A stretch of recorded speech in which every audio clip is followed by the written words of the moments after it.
Hello, everyone. Welcome to a very special episode of Wrestling with the Future. Tonight, a very controversial episode. Wrestling with the Future of the replacement of Paul McCartney. And joining me tonight are two women who literally wrote the book, and they are Mary Ann Howard and Ann Walsh. The book, The Shadow of a Bassman, is already making some waves. Not the kind of waves that these two very nice ladies wanted this book to make, but it's got the attention of some people in the Paul is Dead community that have them scratching their heads. So without further ado, I'm going to forego the normal flowery introductions and get right into talking to the wonderful Mary Ann Howard and the irascible, is that the word, irascible? Ann Walsh. I like it, so what the hell? How you doing, Annie? I'm good. How are you? I'm wonderful. Mary Ann, how are you, kid? I'm great. Thanks. So, as I said at the top of the show, the book is getting some attention, not necessarily some of the attention you wanted to get, but I guess, look, as long as they spell your name right, it's all good, isn't it? It is. And as long as they buy the book, it's all good. So here's the controversy as I see it and as I'm being told. The book, and like there's, 1,000 Paul is Dead books, okay? And probably literally more. And the most notable, of course, and if you're following the Paul is Dead movement, the memoirs of Billy Shear, but Thomas E. Harriet, both the red cover and blue cover editions have sold innumerable copies into the mega millions of copies, making someone a very wealthy person. I'm not quite sure that Thomas U. Harriet is that person. I have my suspicions on who that person is. However, since the Paul is Dead movement has gained some legs and some traction with people like our very dear friend Vince Russo, who has been a guest on the show 3 times. Vince Russo and Mike Williams both have been here. And we did an entire episode on Paul is Dead. But this book brings an interesting light to the Paul is Dead question, Marianne. The question was, how did Paul die? When did Paul die? Who replaced him? But the interesting thing in this book, you seem to answer that question with Paul's own voice, because it's written from the perspective of Paul. How was this possible, and what psychic did you use? I want to know. Being a professional psychic for a living, I want to know who did it. So let's talk. What happened? Go ahead. First of all, welcome to the show. Officially, welcome to the show. And how did this book come about? And what the hell happened? How did the book come about? Yeah, I mean, you don't just sit down one day and say, "Oh, I'm going to write a Paul is Dead book." Yeah. No, actually, Ann and I met through a mutual friend. Okay. And we were told, you guys have a lot in common. Definitely Paul. And the first weekend, we must have talked for hours. It was like we're long lost soulmate, soul sisters or whatever. And we were probably about 6 weeks into knowing each other and communicating on a regular basis. Right. Then we decided to go ahead and say, okay, let's pull our research together and write a book. Just that simple. Yeah. It's what happens during COVID. And how did the subject matter evolve from the death of Paul McCartney to the death of Paul McCartney through Paul's eyes? It's a very interesting and unique take on Paul is Dead. We should tell people, in the interest, again, I preface everything by saying, in the interest of full disclosure, the rumor was and remains 56 years later that Paul McCartney, the biological Paul, we will call him biological Paul, from the Beatles, somehow or another died by some nefarious means in around 66. So they say.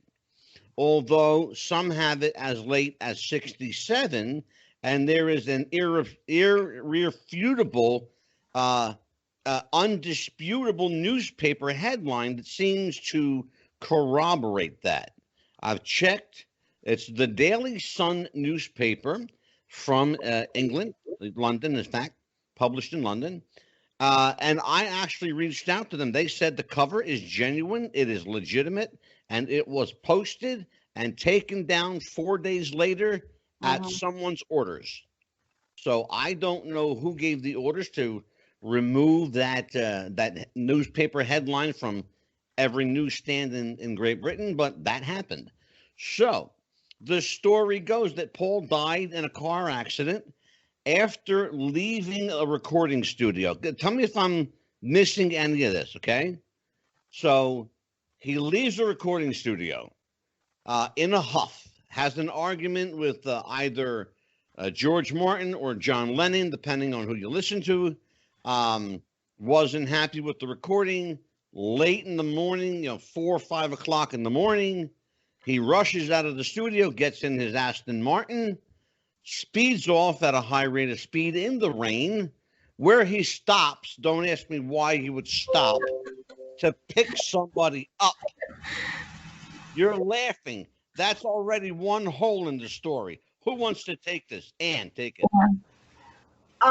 Yeah, the original rumor started in 1969, and it was a fabricated story. When the rumor broke, they wanted to know what happened. So this guy, he was from Michigan, and Fred LeBaire, he wrote an article.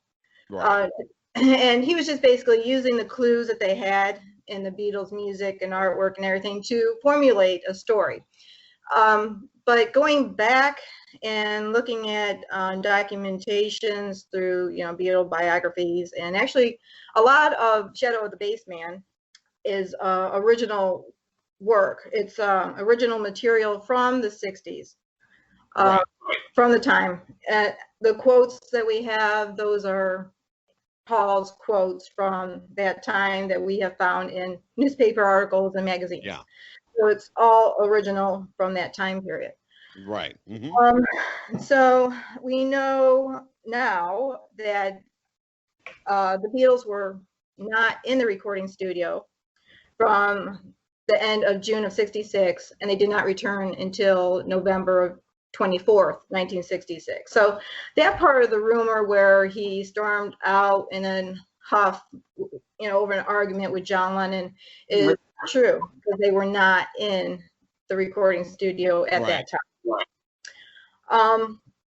Well, it's always been the notion that the recording studio always played, and Marianne, I'd be curious to get your intake on this one too. The recording studio element of the story was always a critical element because it played into the creative aspect of the difference between the Beatles. John and Paul were clearly the most creative, with George being right behind them, and Ringo, for all intents and purposes, just being there. If you listen to basically some people saying that he's lucky to have even gotten the job, because he's really not a great drummer. But we'll talk about that later on in the conversation, because we got some questions about that. The other thing is that as I said, it played in critically to the element of the story where it created this conflict and creative control is what we're getting at. And that's always been the crux of the, why he would storm out, why he hopped in his car, and why he took a powder.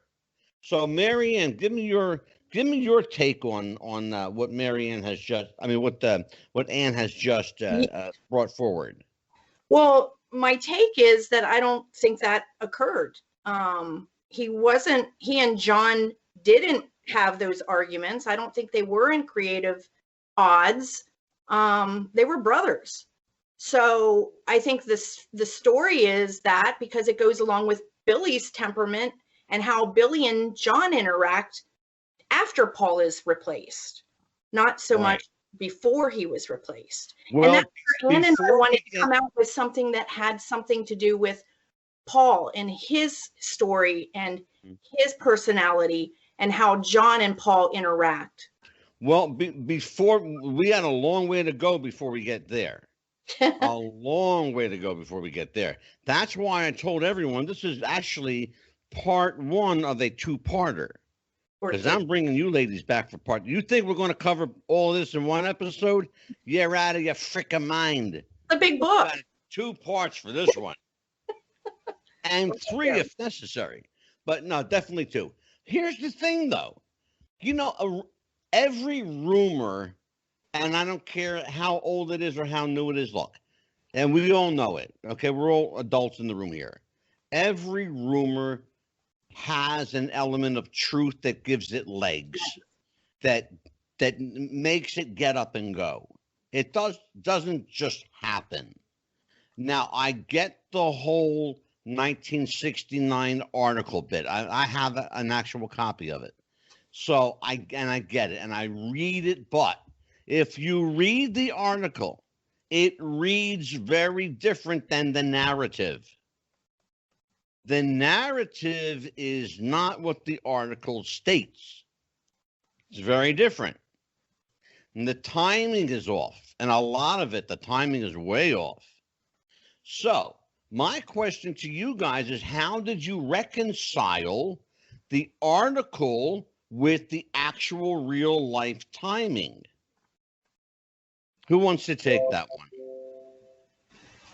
Well, What the heck? Tony Barrow, who was the Beatles press officer, came out with a book called John, Paul, George, Ringo, and Me. And in that book, he states that the rumor of Paul's death started in mid-September 1966. So we took it from there, basically. Right. And okay. There are people, and you know this, Ann, and you know this, Marianne.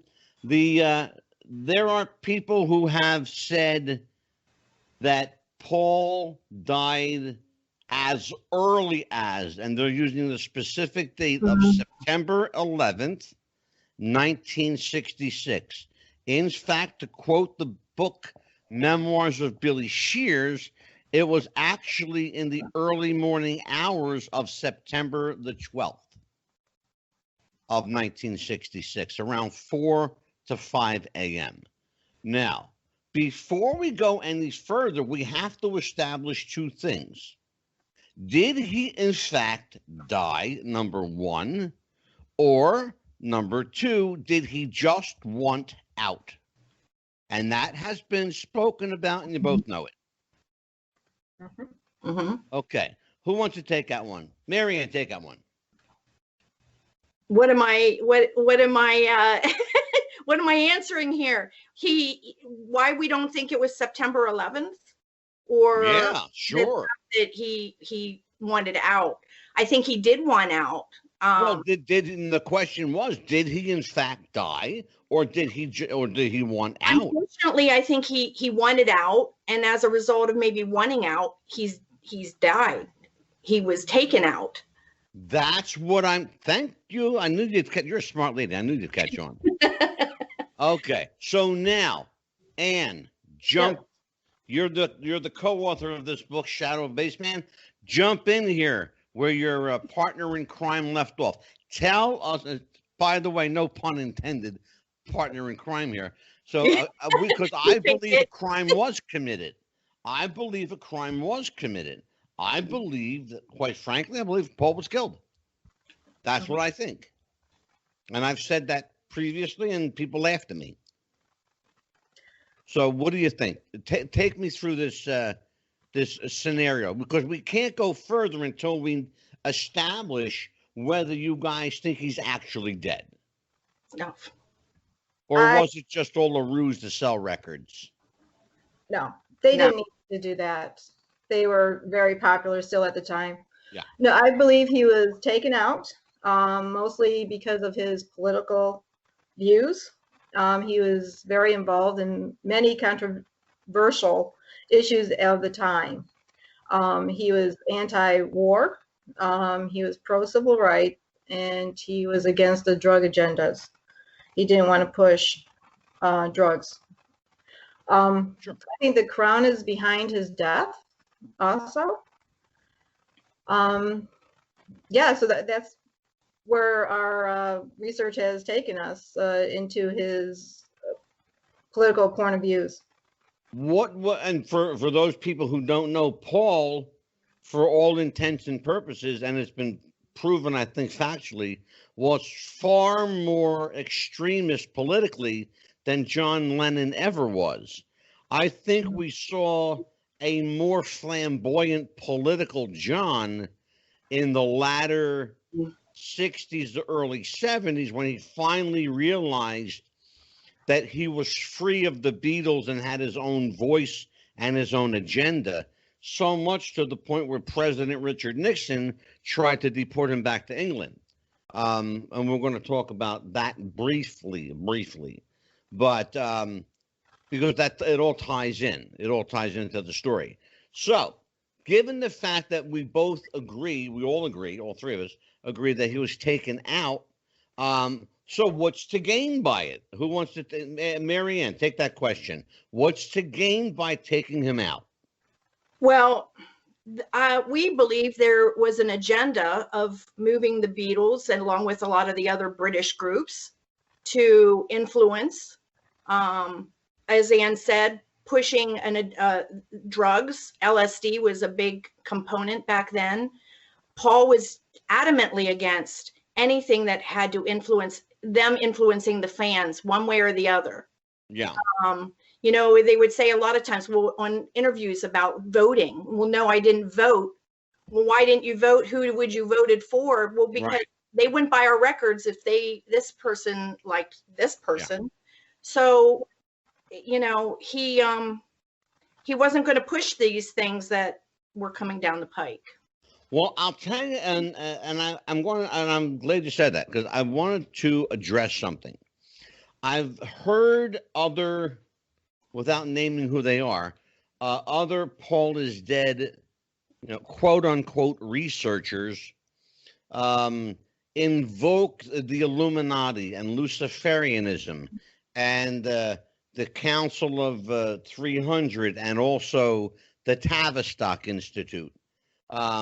All of these organizations, nefarious as they are, they do exist. However, there is an industry that exists that's far more powerful than all of them. It's the music industry. That industry, the music industry, has so much pull, so much influence over people's lives. You don't need the Illuminati. You don't need Tavistock. You don't need any of that stuff. All you need is a band that looks like they know what they're doing and that can forward your agenda, and boom, slam dunk. There you go. Look at the Beatles. Look at the Monkees. Look at the Dave Clark Five. They flew underneath the radar so smoothly, nobody even realized that they were spies. And nobody even talks about it. Nobody talks about it. One of the things, let's jump forward a little bit because it's interesting. I had an advanced copy of some of the information in the book, although I'm still waiting for my copy to get here. But some of the information that I have is, again, written from Paul's perspective, from Paul's state of mind at the time. Given the fact that much of the material is time sensitive to that period, how did each of you make it topical to play into 2020 in the 21st century here? Wow. I think it was just why I get paid the big bucks, kid. Well, a lot of what's going on now, I think, started back in the 60s. Mhm. And it just has progressed, all these years. And Okay. music industry is what we have today. So, Mhm. we're still fighting the same topics. We still want peace, civil rights, and, wow, I would like to have a drug-free society. That'd be nice. Right. Um, I have a heart for those people that suffer from addiction. Sure. Absolutely. As So we all do. yes, absolutely. So so it's just a continuation, really, Yeah. from the 60s until now. That's So, how I Mary view it. Ann, let's explore this. Why is it important that we know Paul is dead? Why is it important that we know he was replaced? What's to gain by it? Isn't the music the music? Isn't the purpose of music No. to give you joy and happiness and make you feel? So tell me what's wrong with Where's the joy the and music. happiness that we didn't get from Paul? Because he didn't get to continue his career, his life, giving us the music that he was doing at that time. Well, there are people I who mean, would it say to you, well, evolved and other people have made, it's in, yeah, it's just not, it's still not there. Besides the fact you took the most recognized, the most popular one of the most popular members of the Beatles, of the #1 band in the world, who's traveled everywhere, taken right. pictures everywhere, and you replaced him. I mean, it's an atrocity, in my opinion. It's fraud. Well, It's, here's the question, really. Does it make a difference? Again, I revert back to the question of, isn't it all about the music? Isn't it to make you feel, to make you laugh, cry, smile, to evoke some kind of emotion from you? Does it matter who does that? If it's a guy who looks like Paul and kind of sounds like him a little bit, because if you listen to he's different. He's really different, different key. but he puts you in mind of Paul. Okay, so who's hurt? Who's really being hurt by it? Who wants to His take fans. that? I think his fans are being hurt by it. I think his legacy is tremendously damaged by it. Yeah. His replacement did not follow his vision. Well, and I accept that, but there's a guy running around calling himself Paul McCartney that's anywhere from 79 years old to 83 years old, depending on who you want to listen to, who is filling stadiums with 100,000 people and more wherever he goes. And I don't know about you, but I think that's pretty much keeping the name Paul McCartney alive. So who is he hurting? I still go back to his fans. But these fans are there. 100,000. But are they there under false pretenses? Are they there to be Paul's fans? Or are they there to be Billy's fans? I mean, there you go. I poked the bear and the bear woke up. The bear, yeah, you poked me up. That's what I'm getting at. Thank you. Thank you for fighting back. I like when people fight back. Here is the gist of it. You're absolutely right. You said the two words that I wanted somebody to say: false pretenses. Because he's not the guy. He's not the guy. He's not the guy. So, how did the other individuals in the collective group called the Beatles, by the way, check it out. Nice shirt. Huh? Yes. Abbey Road. I got my Abbey Road shirt on. In honor of you guys, I pulled out my Abbey Road shirt. So here's the question, though. How did the collective group called the Beatles react pre-Paul and post-Paul look-alike? That's in the book. There has to be some kind of psychological fingerprint that one or both of these, I'm sure Paul made an impression on his bandmates, But likewise, I'm sure there's, but, and by the way, what are we calling him now? Is he Billy Shepherd, Billy Campbell, Billy Shears? What you see a sign behind me that says the one and only Billy Shears. Yeah. And I don't even know if that's his real name. I just put it up there. Are we saying Shepherd now, or what are we saying? I just say Billy. I don't think we're ever gonna- Nobody's ever, I don't know that anybody's ever heard his last name spoken. We've heard Billy spoken, but we've never heard a last name. So Right. it could be anything. Well, the name that has been bantered around for a very long time was Billy Shepherd, because there was an actual Billy Shepherd, and Yep. he was in fact the writer and chief editor I have a book there. of the Beatles fan magazine. Yes. Mhm. Okay, and so we have to acknowledge that, yeah, there was a real Billy Shepherd. Mhm. But as to, is he the Billy Shepherd that we're talking about today? I don't know. If anybody has, That Billy Shepherd would not be this Billy Shepherd, because that was a totally different age and okay, all right, I'll accept that. So let's talk a little bit about Magical Mystery Tour, because there was a little 8-second or 12-second blurb in Magical Mystery Tour that went past so many people. They never saw it. They never got it. A lot of people never even acknowledged it. They ask Paul, how old are you? And he says, 30. party. But there's a problem. Real Paul would have been 25.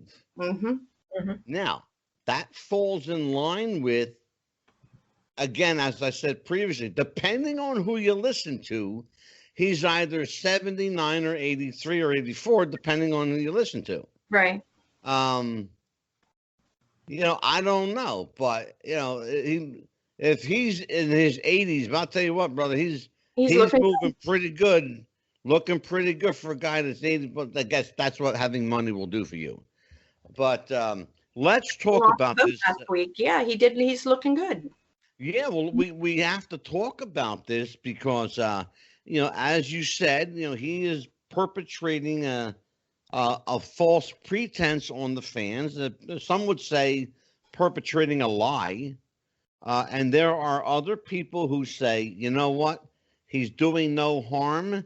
He's actually, edifying Paul, keeping Paul's name alive, keeping the Beatles' music alive.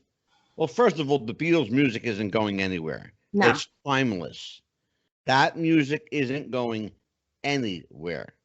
But there had to be a more personal reason that you took the time and the energy and the effort and were willing to risk criticism to write yet another, one of many thousands of Paul is Dead books. But I noticed that you guys none of you have ever referred to this as the Paul is Dead book. And was that a deliberate choice? And Ann Walsh, you got a smirk on your face that's telling a story. I want to hear it. Yeah, we chose not to put it out as Dead. It's a mystery. To me, it's a true crime mystery. It's kind of a whodunit. It's a whodunit. And that's the question: who done it? Who wants to answer? Who done it? Well, that would sort of defeat the purpose of somebody reading the book. Maybe we tell who does it in the book. And that's what I was getting at. It doesn't really tell you who done it. You guys suggest strongly who you think who done it, but you're not saying they done it. Right, because evidence points that way, that the mob did it, the Craze, but there's no definitive, they were never, convicted of that crime. They were convicted of killing 2 other men. Well, the interesting thing is, and if you look at the Beatles pre-1966 and then post-1966, there was a lot of sorrow in their wake in 1966 and beyond. Mal Evans was mysteriously gunned down by the police. George Harrison mysteriously disappeared and fell ill very quickly and died very quickly. John Lennon was shot by somebody nobody ever heard of before, carrying a copy of Catcher in the Rye, interestingly enough. It seems that whenever somebody crazy kills another individual, they seem to be almost always carry Catcher in the Rye with them. I don't know why. Maybe I'm missing something, but we'll talk about it. So yeah, who wants to take this? There were other ones that died as well. Tara Brown died shortly. Well, that's what I'm getting at. The Beatles left. They left a body count in their wake. Yeah, that's exactly. Thank you, Marianne. Because that's what I'm getting at. The body count rose substantively after 1966 in a big way. The most public being Mal Evans, because he was gunned down by the police for no reason by a rogue group of Los Angeles police officers. Well, he had a suitcase of a memoirs book that he was writing. Exactly. Weird. Funny, ain't it? It's funny. Funny, ain't it? So what do you think he was saying in those memoirs? Hopefully he was saying the truth, but it's not going to matter. We're not going to know. That suitcase disappeared. No one knows where it is. No one knows where anything that was part of that is. It's all gone. So what role does Derek Taylor have in all of this? He was a Beatles press officer at the time. Yeah, I know who he was. That's why I'm asking you. I don't know if we know what role he had in anything. Well, because you know why I'm saying this. If you follow the Paul is Dead movement, some people, quite a bit of them in fact, think that Derek Taylor was a spy, that he was the eyes and ears for someone who had it out for the Beatles or for particular members of the Beatles. For whatever reason. So his name has come up a lot. Also the name, as I mentioned, Mal Evans, the name, the gentleman from Sweden, Neil Aspinall? Say it again, please. Neil Aspinall? No, not Neil Aspinall. No, I know who Neil was. Neil was the former head of Sony Records. Yeah. Who you? Jorgensen, a gentleman. He was a photographer, Beatles photographer. Freeman. Sven Jorgensen. Emilio Larry was a Beatles photographer. He's Italian. Yeah, you guys. Well, you apparently don't know who Sven Jorgensen was. Well, no, he was a Beatles photographer credited with a lot of their psychedelic look, a lot of their later work. And his wife actually came up with the Beatles haircut.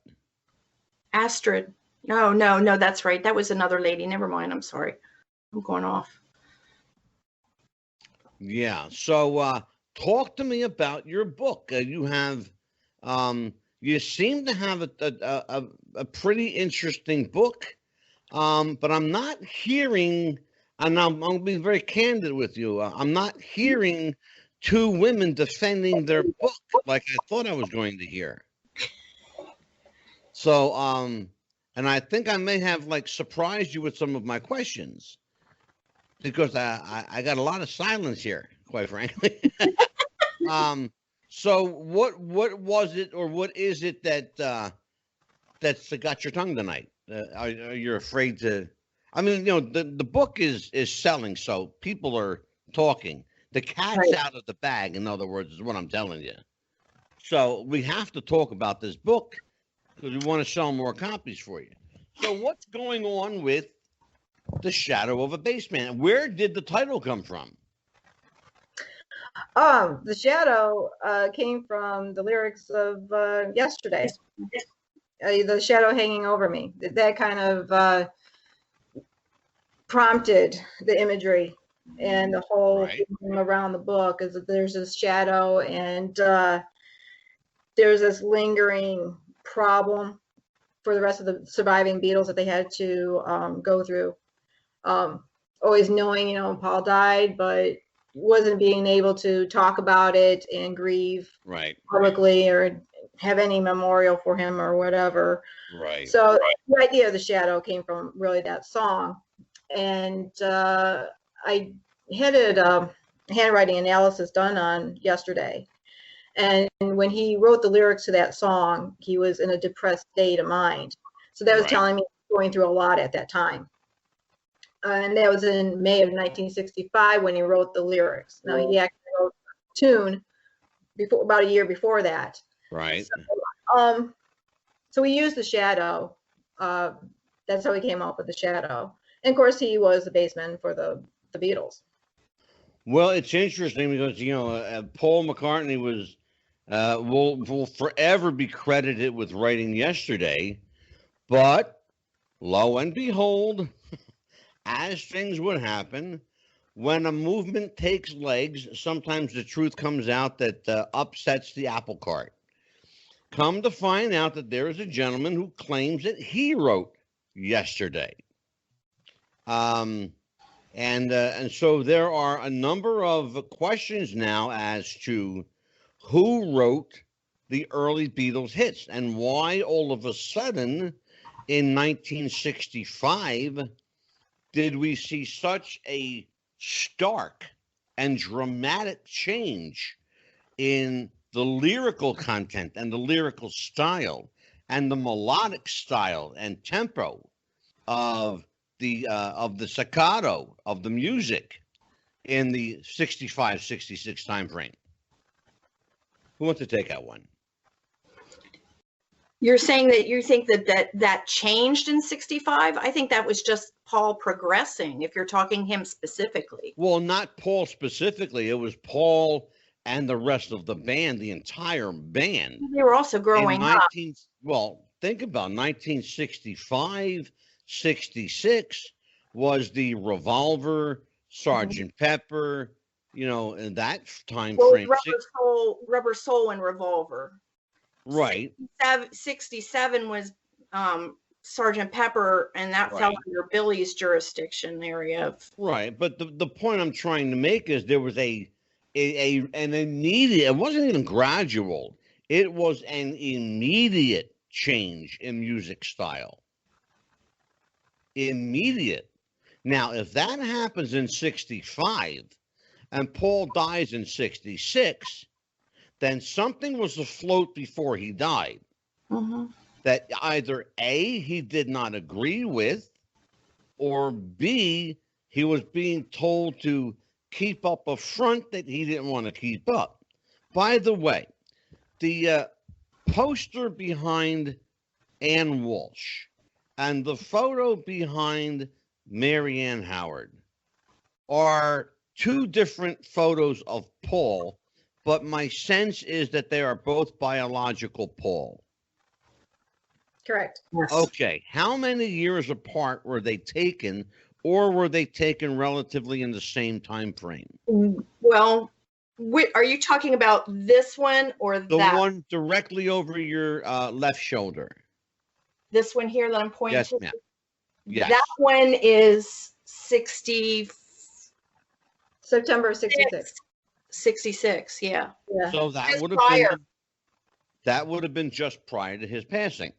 Mm-hmm. Okay, so now, Anne, the photo I'm seeing looks like it's circa Ed Sullivan time frame. Yeah, it was taken about the time, 1964, during their American tour, I believe. Okay, so Summer tour of '64, anyways.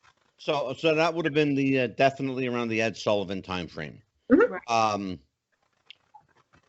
So given the information we have, what's the end game of propelling the Paul is Dead movement, or in your case, the I wouldn't even know what to call it. It's not a Paul is Dead movement because you're not a Paul is Dead book.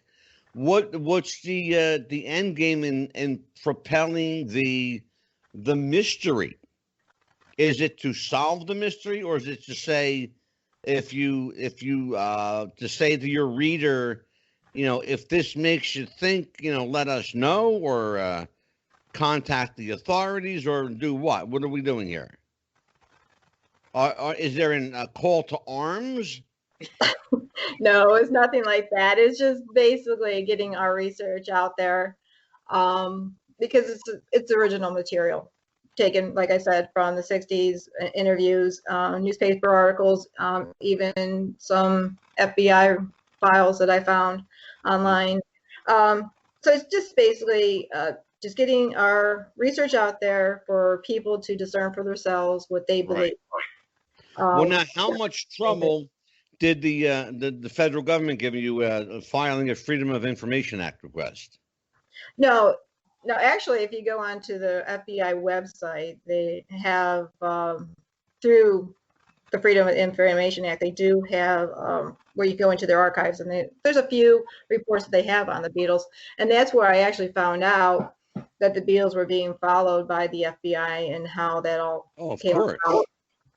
They were considered, for those people who don't know what we're talking about, the Beatles were considered subversive. They were considered subversive pinko commies back in the day. Yes. People don't understand that, and I think maybe there is even perhaps a part 2 of the book, because I think I've just given you a shitload of information. Maybe I have to co-author your second book. I was present, and I've told, so there is a sequel coming at some point. So say again, Marion. We left a cliffhanger in the back. First chapter of the next book is in the back of the book. Yeah. Oh, I know all about it. I got little birdies that tell me stuff. Hey. I do. I know all about it, kiddo. And I've told the story on the show before. I was present when Denny Lane sat down with a group of musicians, Southside Johnny of Southside Johnny and the Asbury Jukes were among them, at a club. And this happened. I can just tell you straight up, it happened, because if it didn't happen, I couldn't tell it publicly, and I'm telling it publicly for the second time. And he told the story of Paul getting arrested in 1980. The story that he told was in 1987, 7 years removed. He had a few drinks in him, but no detail was left unturned. I mean, he told everything that he believed. There are people who believe even today that Denny Lane is up to his eyeballs in the cover-up of Paul McCartney's death, despite the fact that he and Paul, biological Paul, were very, very dear friends. So, you have to wonder whether it's true or not, whether it's, the story makes for a hell of a story, okay? But if you impose the element of truth into it, then it makes it not only interesting, but compelling. Now you want to know more. So, given that premise, what more is there to tell? I know there's a part 2 coming out. It'll be the motives behind his death, his murder, and why he was taken out. Well, I'm sure you have to speculate on it. I'm sure you and Marianne have asked each other that question. Play counterpoint, play devil's advocate. You play the defense attorney, you play the prosecutor. There's got to be. We did that a lot. Well, that's how you write a good a good book. One has to play devil's advocate. That's So, Mary. just for curiosity, who played the prosecutor in this scenario? I was the one that constantly was questioning everything back, I think, as far as Okay. it's just my nature and my background. So Okay, terrific. So what do you think, Ann Walsh, what do you think was your catalyst? Was it personal? Was it professional? Was it a need to know? Or was it something more deep rooted? What was your catalyst for wanting to involve your time like this? Oh, I've been a Beatle fan ever since I was young. Paul was always my favorite Beatle. And it's just the wanting to know. It's a mystery, and I love mysteries. And Marianne Howard, same question for you. it's the same thing. I'm a little bit older than Ann, slightly. So, I mean, I was actually a little girl watching the Ed Sullivan Show, fell in love with Paul. I mean, that's the premise. Most all of us girls that grew up at that stage had our little crushes on this one or that one. Oh, sure. So, well, clearly Paul was the cute one. one. John was the smart one. George was the quiet one, and Ringo was the quote funny one. When people really don't have any idea what they're talking about, Ringo was the serious one. George was the funny one. Paul was the political one, and John could give a shit. And he really could. That's all true. Yeah, that's all true. And that's the fact. That is the fact. So let us talk about some of the comparative works that are out there. Of course, I mentioned the memoirs of Billy Shears. There's also another book called Paul is Dead, Say It Ain't So, where they purport to actually tell you who they think. Again, another kind of, not whodunit, but yeah, kind of a whodunit. Kind of tell you who they think did it without saying who they think did it. There's a lot of books out there. How do you think your guys' book stacks up against some of the more salacious, more commercially appealing books that are out there? And by the way, tell everybody, how many pages is this book? 456. How many? 456. 456. Yeah. That's like a phone directory. We were aiming for that. And all of the information in that book was acquired publicly. Yes, yes, the research. So you wrote an entire book from the public archive. Yes, magazine Did you articles. speak to any people involved in the case? And would you like to? Sure, absolutely. Okay. I would like to do that. I'll take care of that. And you guys, I don't know if you watch the show regularly. I've only done two things in my life. Only two things: pro wrestling and music. I was a recording engineer, and I DJ'd in clubs. And radio stations all over the country. That's what I did: music and wrestling. And so I have a few connections. I got a few contacts, like the phone company. But here's the thing. It's an interesting read. I will tell you that, just from what I was able to get my hands on. It's an interesting read, but I think you're leaving a lot on the table. I really think you need to kind of, if you're going to do a part 2, and I know you are, I think you really need to kind of hone the wheat from the chaff here, and skim the curd off the top of the milk, because there's a lot of liquid here, but you need some solids. It's a good read. From what I saw, I'm looking forward to seeing the full 450 pages. I haven't gotten it yet, but I will. The other thing is you've got to be careful how much you use from the public domain because that's available to anybody. You know, I think what you do though effectively is you tell the story in plain, simple language. And it's an easy read. It's easy on the eyes. Right. Which is really critically important because people don't want to go blind trying to read a book. You know? So Marianne, you and I connected first when it came to this book, and we talked at some length. We have a lot of familiar ground here. Mm-hmm.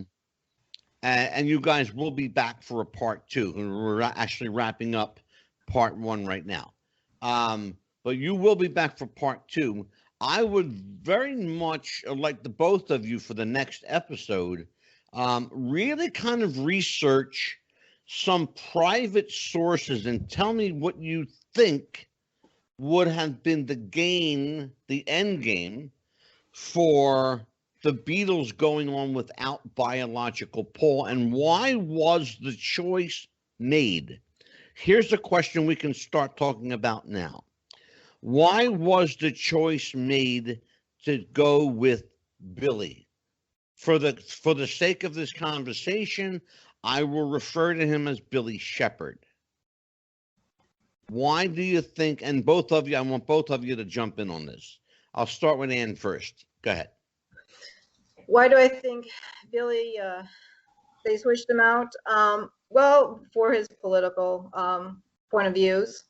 There's even a call for Paul to become prime minister, and I think had he gone that route, he would have been a great peace activist for much like President Kennedy would have been. And you take a look at the politics of that time, there's a lot of assassinations from political leaders like, John Kennedy, Robert Kennedy, and they're very interested in the peace movement and not war.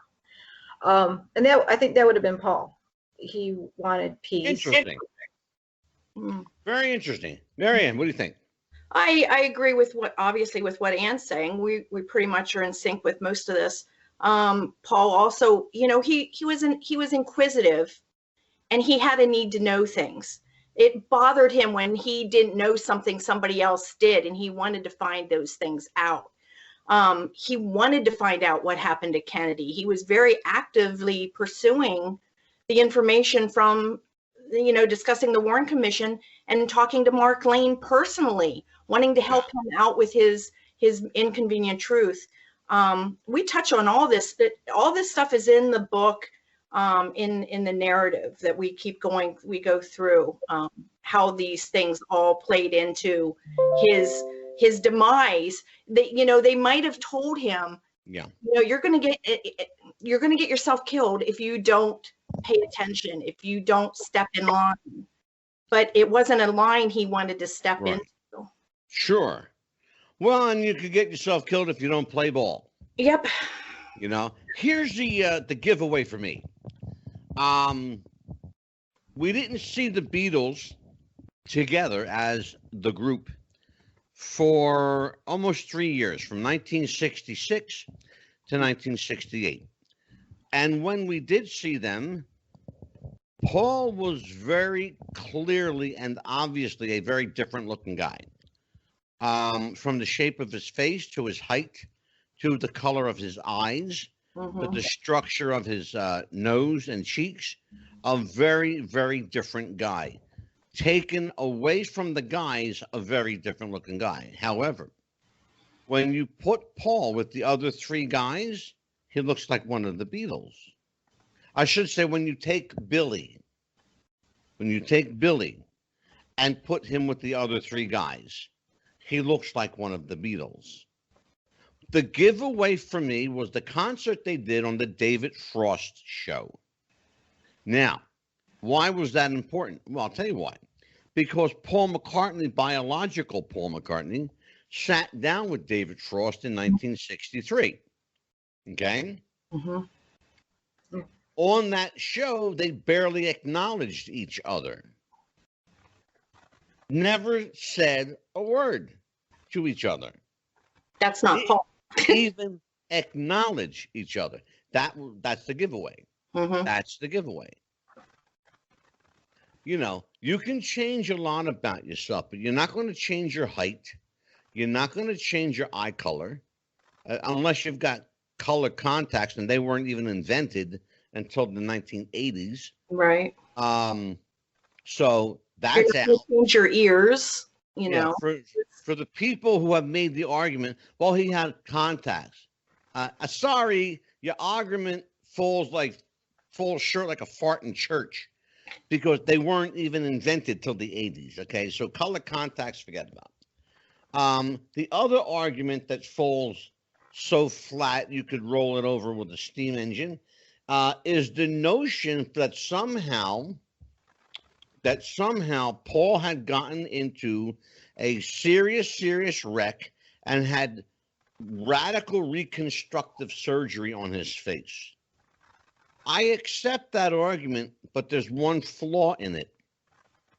All the surgery in the world is not going to change your bone structure, because they have to work with the structure that's there. Mm-hmm. Mm-hmm. And it's not going to change. It's not going to make your face longer. Right. They're not going to put in a longer chin for you, because no such apparatus existed at the time. Now you can buy and sell long and short chins, and pretty much anything else you want that's made of, resin or any kind of plastic material that goes into your body. But as you can tell, I'm also very passionate about this, and that's why I wanted you here. And we will do a part 2 next week.